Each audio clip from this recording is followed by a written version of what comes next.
Kala Rulomo Iyadi wabati peve Kimuza Rulomo Ukwetu la Mundele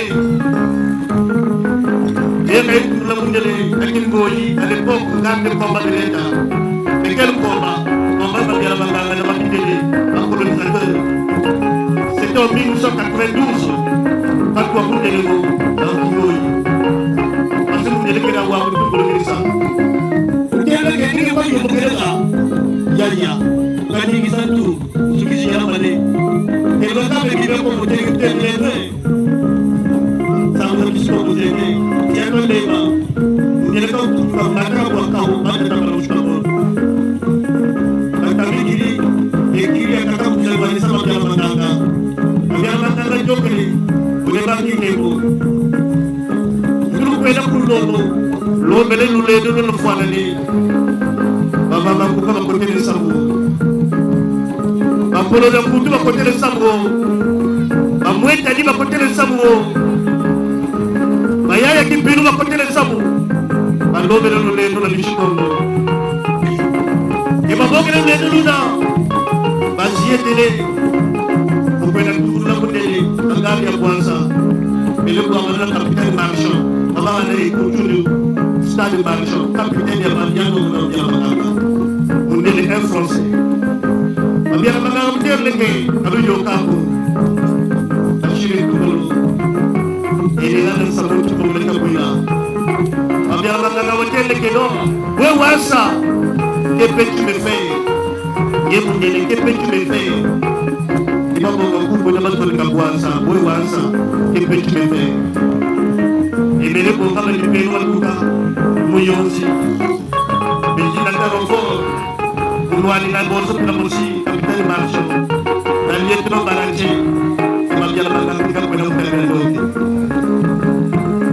Avec du coup, il faudrait que les documents soient. Nous les avons eu à Beto. Et tout ce qui est dans le Kouga dans le quartier Beto. Et Beto fait la maladie de Bébé. Beto fait la maladie de Bébé. Dans mon tabatati, on va nous discuter de mon nom. Une chanson d'expert derrière. Vois ma moto au toit de ça. Rajouter la commando.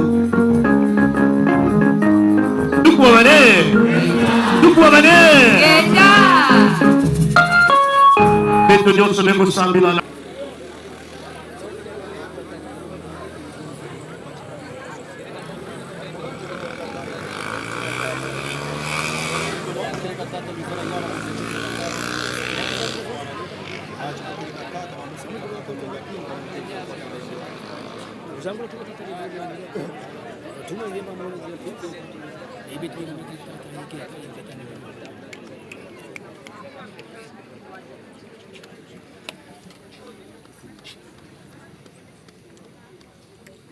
Tupundiri Yaka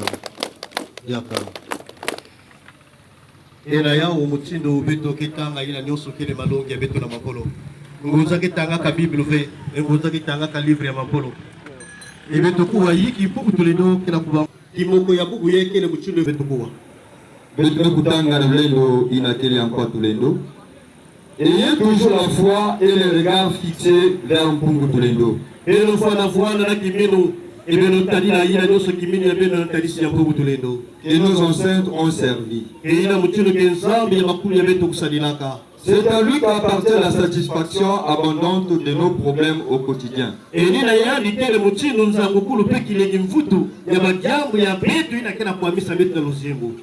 Au cas de désespoir, n'abandonnez votre premier amour de Wamba Wampungu Tulendo.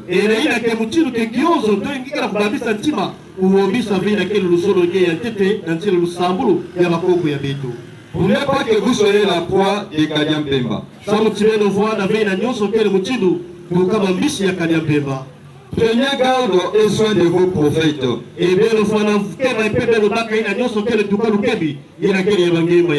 Pendant leur vivant. Car les hommes spirituels des autres peuples qui veulent la domination des autres ila zola kebelo vwana kaka na kati ya mungamba kansima zola nzangukulu ya beno fe n'estime pas le veille et le progrès du peuple bantou. et bazola avec kebelo kuluka pe ila niso beno vumbuka na kati na kipeve. Surtout s'il y a un prophète qui emmène les enseignements différents à leurs enseignements. Et surtout que si yake na prophète ke na kunata malongi na kele tuka ya kuswasona na ya bao pake zola kaya deve Qui est au profit des Ngunza et des ancêtres. et la kele malongi ke vwana na kati ya nzangukulu to ila niso ledi ya bangonza pe ya bakulu ya beto. Du coup, il devient jaloux. Et malamoso mamindele ke vwana kana kati ya bopala Jusqu'envoyer des nuages sombres pour semer des troubles.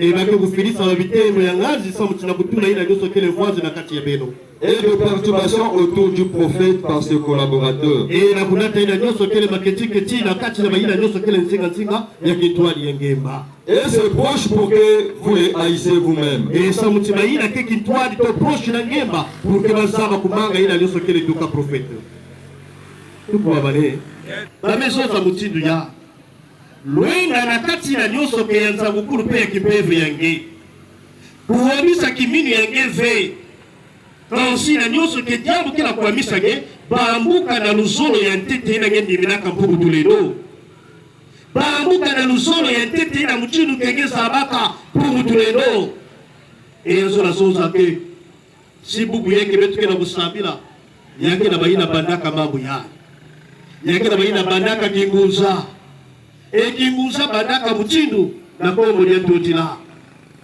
kule na kongo ya totila ilijina mchindu kena kutungaka roya mkongo na nsaku mpazu nzinga yavwanaka matriple katukaka na Ethiopia kuzazinga kuna na roya mkongo me lulendo ina nyoso kele tuka ya kutunga ina kele tuka maza kongo vwanaka na lulendo ya mama nzinga vwanaka kibusi ya tete vwanaka nsaku mpazu mchindu ke enere ya vwanaka ni mama nzinga mchindu ke nsaku ni yali kunatunga ina kele bwali ya RDC mbazo ni yali kunatunga kongo ya beto kongo mfua mama nzinga ni yali tunga kalongola ipo na walomote ipo katukaka ina kele source ya mamamu ya beto na kati na nzitusu ina baluka bambuka na kiminu ina nyuso ke première croyance yangi mais première croyance ke na kabete na makoko ina tekraka kusaba nzambi sini waka yangu na makoko vengi solandi mayau fi donc yake na mutulu de génération par génération et pour yake hiki betu constater que non ni bebi kaina kele mabubu ya yati yandoko na kota na mabubu ya banzeza yandoko na kota na misioni Mupelo, l'Assemblée armée du salut, que de Jéhovah, et nous sommes là. Nous sommes là, nous sommes focalisés sur la Bible. Mais pas besoin que, soit disons que Dieu est amour, mais si nous sommes là-bas, nous sommes aussi. Mais pourquoi ils sont divisés? C'est pour que ma cousine Bourrier domine l'Afrique, même dans le Kula, dans les églises, il y a des églises, il y a des églises, il y a c'est pourtant dire que Maman se fait mettre en attaque à l'ouvre de l'Afrique. Mais pour vous dire que peuple qui a bambou la guerre, que bambou qui a l'oubli pour y être, mais l'oubli pour y être, mettre que ça va faire la tête, l'oubli pour y être, quand on a pas la main qui roufma, il a quelle banque en tête la race noire, il a pourtant qu'à l'Italie la nomi, parce que maintenant à la Eve pourtant béto. À la Eve pourtant comme minéré, mais l'Italie quand on a pas la main qui il parle de pourtant béto. Et il y a que Moutil la Katia Ba, avec tout un alou qui est au Zuma Keba, et Zuma Keba avec peuplé dans quel Moutil de l'Afrique de l'Ouest. Et Moutil qui est dans lequel Moutil peuplé dans quel Afrique centrale, si il va vous porter le télé. Et là, vous autres, avec la Katia Ngé, ni le Kouikou n'a pas été copié. Mais c'est la Moutil de Kouya, non, il dit que le Kouikou est dans quel Yamako, il y a de s'attacher, il faut bien y avoir. Parce que Yiki, yake na mtu mutukele mupelo na kache likanda mais jambo letu fala saba ke mupelo na kache likanda yabelo kele malédiction yake bénédiction fait yake malédiction avant ma bien kwa mipelo yake bakamba banzaka na bansuki yake tulaka ba en communication il y a quel mutulu kele le pouvoir politique Lucifer il faut le monter et bien remarquer que si même le mupelo na likanda yabelo toi zo que tu avais soit litaka ni mama deux fois ou soit tu frère yann il faut le monter. Mais nous sommes la carte de métaux. Il faudrait que nous disions là. Il faudrait que nous raisonnions. Qui coule qu'il y a béto. Moutiduke, yake na kulomba avec intermédiaire. Mambo ya Lusambo na voix de sous-traitance.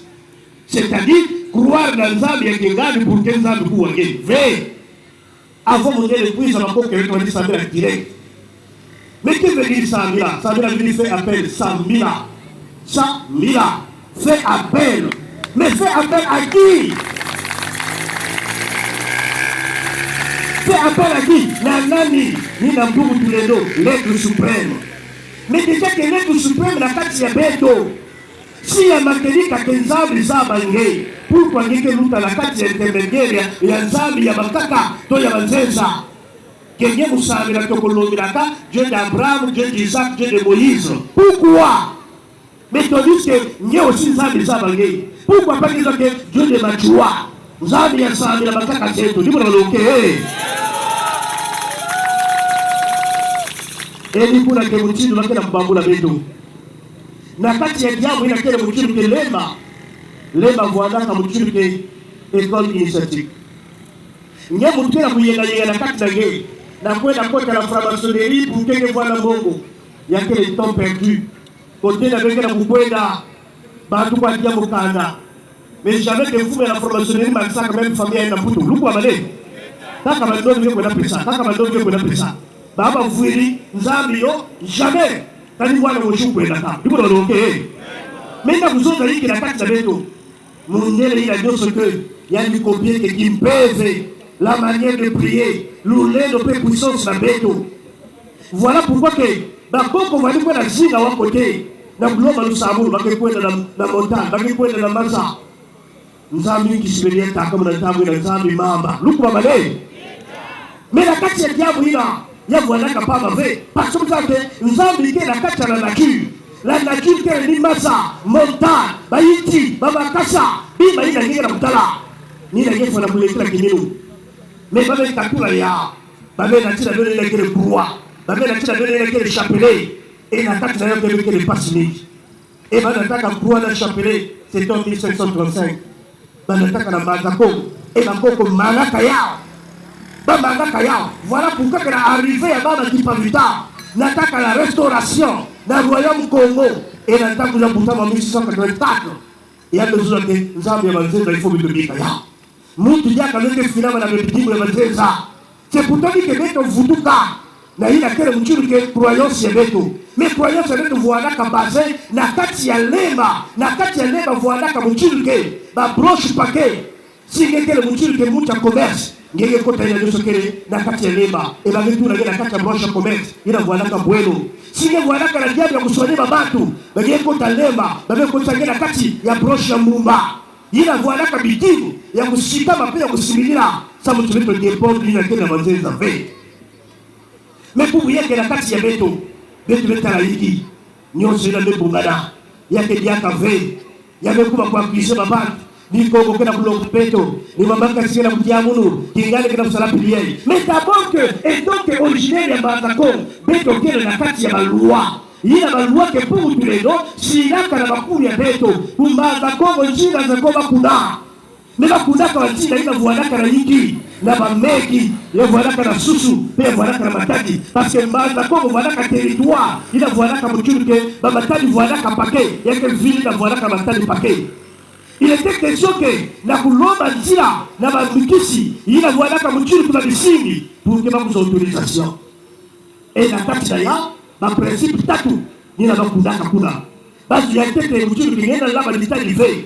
C'est-à-dire que mutu ngena kusala construction mais uta losa kamia matadi. Ngeme baka lita dina na kuna tuna lituka ngema kala sous prétexte que ngesa tia ya ke interdit. Mutu na ke la baka lita di ya construction. C'est impossible que quelqu'un nous n'a pas dépassé 60 ans. C'est impossible. Il y a déjà maman qui a fait pour la Manzako. Interdit la mouche la coulaba il a dit sur quel mouche que sous. C'est interdit. Mais le bambou a attaqué la joie. Mais t'as la joie qui dit oui la voix là. Il y a une salia. La voix qui doit aller qui s'y allait bas. Il y a voilà qu'elle sous. Il y a voilà qu'elle sous. Il a permis que la tête de la joie, la coupe sa victoire et la qualification de la France, la voie la qualifier, la Coupe du Monde, ne mérite la FF le corps. Ni ma joie, sous prétexte un contrat, si bien le voie la qualifier, et bien donc pesa beto indépendance mais na la fin ba respecter les yaouze muti na mela basusu na kati na ya ba biba elikanya ngene na wina biaka ngeve ibuno loke muti na mela ba ina kile meki c'est-à-dire que ya nenda voana meja kakitwa na ba misimi ya maza to ya mongo ngene sumuka mais nyo sera que biaka ve ça me dit mon Dieu les autres que non il a que les traditions c'est pas de Dieu ngene kuya mais il faudrait que tu fuka manima il faudrait que tu la mote na mambo yina kele ya Kongo ya lemba yina kele le fruit de lemba ngeo singe kila bidimu na kati yange ngeke na bidimu na kati yange mais bidimu kila kulomba hiki il faudrait que tu sungama il faudrait que tu baka ina nyoso kele tukanzayulu ekero samtina nyoso kele tu fanasisi ya il faudrait que tu potoswa na kati ya mpeze ya kele na mutu mosive na kati ya beto mutindu ke munele kuizaka nataka ina nyoso kele avantage na ma prophète bandomi ikeleve mais si ça me dit abatu nyoso pourquoi pas mettre la peine à kati ya Bible un prophète ba chinois au prophète Wang luku abale Wang keleve na kati ya Bible na kati ya Bible kuru Wang keleve nyene kala na kati ya Bible ono makuka le verset 4 le verset 8 ikeleve ni Jean na Luc na Pierre kwa liba na ba abakati ko na tangu na wataka kaola koko abiko kwa baba yibura lo ke e bubu yai na kuzoza ke beto zaba yiki mpeve e bubu tulele na kulomba na katikati ya beto beto ke kwenda kimanyana les doigts de Lemba sont bamuza beto kuwa balwa bamikisi ya Lemba il y a notre voie qui a regroupé force ya mpeve ya tradition ya bakulu ya beto bamisiba ya voilà que ya beto. Ne jamais trahir ce qui se passe dans le cercle traditionnel à un étranger. C'est-à-dire que nyeme kota na kati ya nyonso mikisi ya bwana mukisi ya bwana nenda voana Lemba ya vana muma okay mais au moment que nyeme prêter serment il a quel tout cas mikisi ya Lemba il a quel mutu que maison mère il y a mikisi yoso il y a des gens qui ont trahi le fait maman qui a fait passer que la carte de Lemba na nganda ni kulemba kabiti huko luko ale c'est interdit mais combien de constater kaka nguza kila kwa trahi pas de nguza yuko lonke mais déjà la carte ya Bilina même mpezi ya bagoko lenda voir avec Kigwa na carte ya Beno même Bishimbi Mijeti lenda voir d'accord na Beno parce que ma presse finalité avant que même Ngibutama Betela. Ne jamais manger le repas préparé par une personne en colère ou une femme pendant ses menstrues. Na kati mikisi ya leo interdit que mtu na kuti ya maji ya ina ke keto mela mama yake na colère yana soana na colère yana na yuwa kama pa luzungu bijayo kuja interdit yana kila menstrue kumenga kena bijayo interdit maji ina keto kena menstrue nguzale na kuja ya uve ndivyo loke nguza bambu keno mulukwense saka mutumpangala acha siku balugana keto kumenga kushimana majama na kujana lukwa bale loko tibazwaka ya de beaucoup na leba yina kina colère majama bela na colère na kujana ya uveli yake détruire connexion yenge na babisimbi parce que nous ya mutu ke voanaka accompagner babisimbi c'est-à-dire les anges gardiens.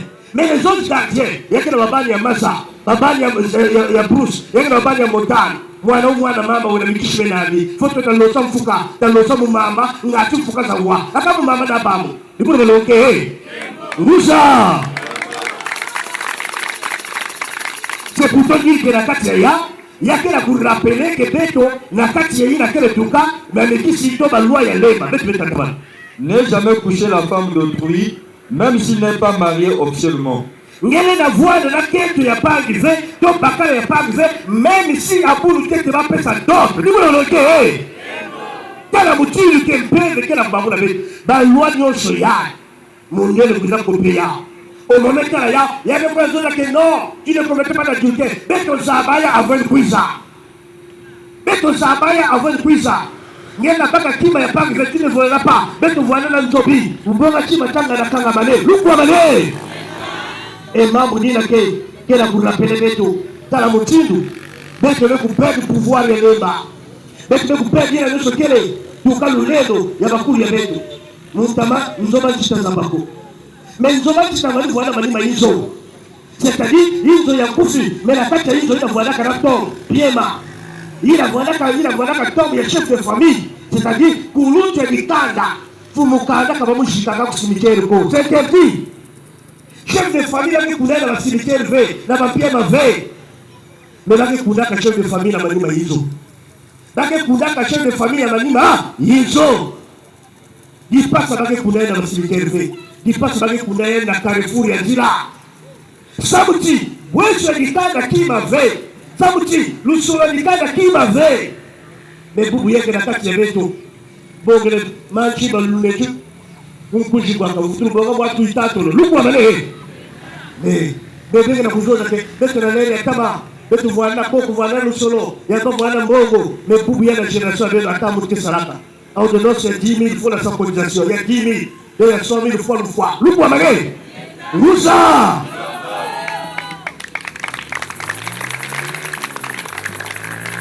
Il faudrait que Beto Bambuka, il a fait Beto. La femme mariée, traditionnelle, ne peut jamais coucher avec un homme. Et il a fait avoir la tête de la Katia Lema, c'est-à-dire qu'il coule Kensi. Lenda Basika Vela Bakala Yanga de Kaka. C'est interdit. Il faudrait qu'il voie la Katia soumission, la chasteté. Il a fait ça pour accompagner, pour voir la mouture que vient de Tamboula, la Bakoko. Et vous savez voilà comme la carte impurité. Il faut le dire toujours la vérité dans le couple, même s'il y a risque de divorce. Il faut que les la vérité dans la carte ya couple ya bedo. Même si membre il a qu'un ngolo, il y a qu'un appel à divorce. Et donc moutou il a qu'un carte de cycle de cycle ya lema, tu dois toujours dire la vérité. Upumba ya ouvé, tala ngemo tupumba kaya. Et jusqu'à présent tu bubuya, ngeme suka ka côté. Baba na tatu ni baba kala tatu parce que hiki ngene kondwa kuvumila musiku ina ngena kulovila babiba bataka machiwa babweta mongo beno kuisa beno salisa bisambu ya ngena kulovila bakulu mais à la fin respect na bwanda kalina kile musiku ikulu kile ve yake na tangena hiki mutulu ngene kuma faible puissance que dia kave mubuti muntama bankaka belko sambe kinguza nguza ya kalabando kimutia ndoki kalenya kajanguza ko yo ibakiri batelu kotele kutia nkaho na nikadi tufurifo chambo ndimo baloke ruza muchiri ndira mutala nguza bangukiri bakala ono bakara mbeba ngukiri ngenguza ngukiri bakala ngimura nguza kwa ame ina kumaniwa mazo ngaba mazo makaka maniwa mazo pe makaka ndimo baloke Rusa Edina, peut-être finalement dans la vie. Ne jamais dormir en colère. Et il y a là la colère. Ne jamais sacrifier une personne, même une mouche, dans le but d'acquérir le pouvoir.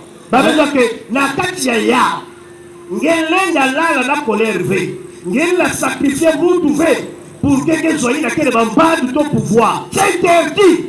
Parmi les 19 lois de Lemba a 19 lois. Mais la tête de loi, il y a la force qui vous a. Il y a que Waka Kinguza, il y a que les religions. Religion, c'est l'ensemble des sectes, des coutumes rassemblées pour un seul but. Dans le sens que, Babonga, les coutumes que Mbumba, Kipumbi, Wimba, Nganga, Bwelo, Bafioti, il y a que Babikis pour la cité. Babevukisa ya na but ya kuvuana ile ndio tukutana le bien de baba, c'est ça qu'on appelle la religion.